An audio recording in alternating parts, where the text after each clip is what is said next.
What's going on, everybody? My name is Aiden, and welcome to another episode of Chicago Bulls Weekly, where today we take a deep dive into the previous week for the Chicago Bulls. Granted, it was a shorter one, but still, some might argue a disappointing one. Discuss the things that have gone right, things that have gone wrong for the Chicago Bulls, while also looking ahead at the upcoming week for the Bulls. We don't have that much time left to go, ladies and gentlemen. Every game will mean something, and it's about time for the Bulls to really kick into gear for the end of the season. But before we get any further, if you liked the video and you'd like to see more from me, drop a like, drop a follow, and or subscribe if you are new, and let me know in the comments below your thoughts about the Chicago Bulls and the previous week and upcoming week that we may have. So without further ado, let's get started with the first game.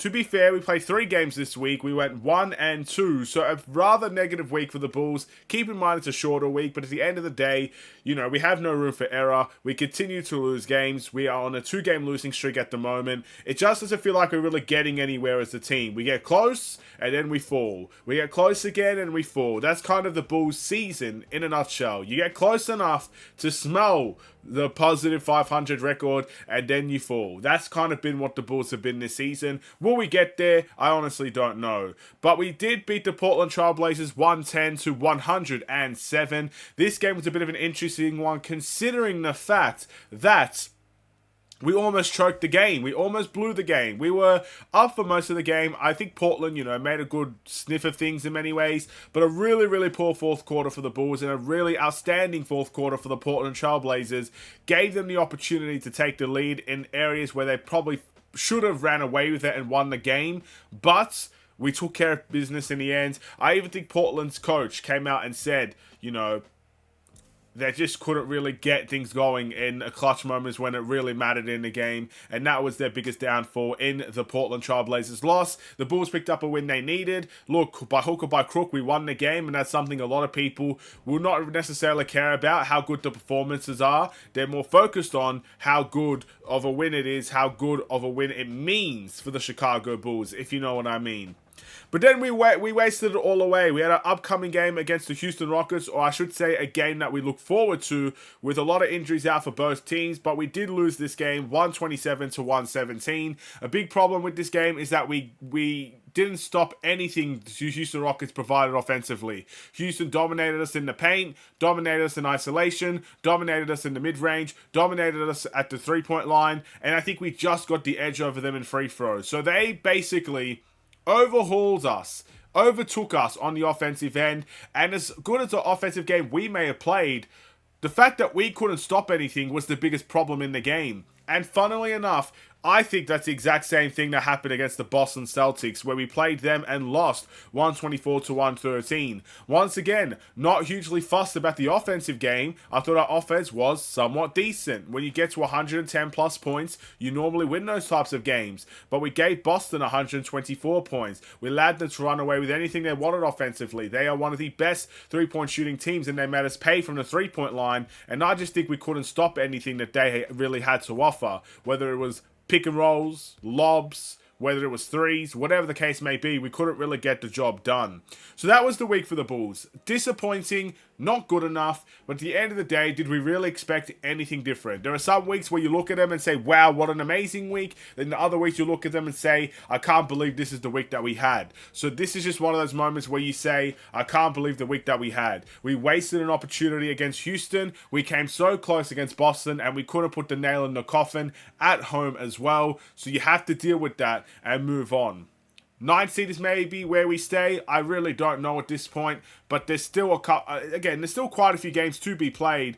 But in saying that as well, there's not a lot of time left. What is it, 2.5 weeks, 3 weeks now until the end of the season? That's not a lot of time at all, ladies and gentlemen. So be prepared. This is the end of the season. We are heading towards it. April's not that far away. So it's really time to see what this Bulls team is all about. And to be fair, it looks like we might already have the answer. With that being said, let's take a look at the awards this week. The Defensive Player of the Week, the Must Improve of the Week, the Player of the Week, and the Sixth Man of the Week. And again, the Must Improve is always the one that you have a little bit of a question mark when it comes to who should it be. Because at the end of the day, all said and done, I don't think the Bulls had a bad offensive week at all. I mean, in every single one of these games, we scored over 110 points. But the problem is the defensive end. And what do you really give that to? Do you give that to guys like DeRozan, who had a very, very struggling type of game defensively against the Celtics, for example? Do you give that to a guy like Vucevic, who, let's be honest, I know Nikola Vucevic is a solid offensive player, but he does give up a lot defensively. There's no doubt about it. We saw it against Portland. We saw it against the Celtics. We've seen it all the time. I mean, I think Al Horford dropped 23 points. You know, I'm sure he wasn't the responsibility of just Vucevic, but, you know, like, do you give it to him? Do you give it to the bench? Maybe the bench depth just isn't good enough. Here's the thing, right? The must improve is so hard to give because you're singling out one person, in my opinion, for an award that I think the whole team deserves. Because when you look at the defensive end for the Chicago Bulls team, do you really just pick one person and say if that guy played better defense, we would win all these games? Look, maybe you guys believe that. Maybe you guys believe, hey, if DeMar DeRozan became a lockdown defender, we would be a better team. We would win all these games. But the way that I see it, this is a team issue. You don't give up 124 points in a game or 123 points in a game or however many points it may be and blame one person for that. You just don't. Unless it's blatantly obvious, and I don't think it is this week. I think the whole team deserves the must improve. So that's probably where I'm going to go with this one. Defensively, we were absolutely poor. And I'm going to lead to that towards the next award as well. But I don't think anyone really deserves praise this week for their defensive work. We need to really, really consider what type of team we're trying to be. Because our identity is the defensive end. You know, we might think our identity is isolation or hero ball. You might think our identity is the fact that we're so inconsistent, we're consistently inconsistent. That's all fine and good. But if you ask any person, what do you think about who's the Chicago Bulls identity? If you're seeing anyone outside of the Bulls fan base and some people in the Bulls fan base, they will look and they will say, our defensive work is probably what we are known for. We are known for guys like Caruso, Ayo, and all these other guys stopping the perimeter game and the hustle plays and all those things. And it's unfortunately, it's our identities where we're lacking. So that's what I will say. And because of that, there's no defensive player of the week as well. Yeah, I could give it to Caruso. I could give it to Ayo. I think those two are obviously the clear candidates. But I don't think anyone's really deserving of it.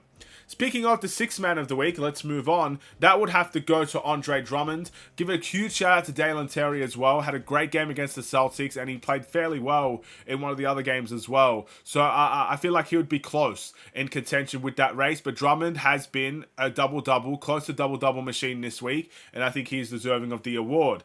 And then my player of the week will go to Ayo Dosunmu. DeMar DeRozan had a great game against the Celtics, but Ayo had two groundbreaking performances for his own measure, and I think that is something we should definitely be considering for a Player of the Week award, and that is why he is that. With that being said, we got a couple of games next week to look forward to, or in a couple of hours' time. We got this game against the Wizards at home. A must-win game for the Chicago Bulls. No other way to describe it. We've got to get the job done. Then our next game is going to be against the Indiana Pacers at home. Our last game against the Pacers. This is a must-win game as well. Now look, I don't necessarily think we're really going to climb to the 8th seed. But as long as there's a mathematical chance, you have to view the possibility as achievable.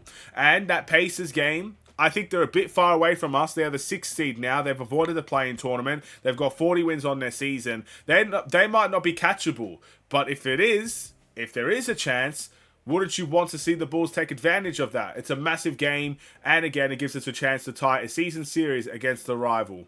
We got the next game against the Brooklyn Nets, and this will be the last game of the week, and this one is away from home. Brooklyn are the 11th seed, I believe, right now, ladies and gentlemen, and they are on the outside looking in. They are nowhere near the play-in tournament, and again, by the time we might get to Brooklyn, I think it could be very close to mathematically impossible for them to get there.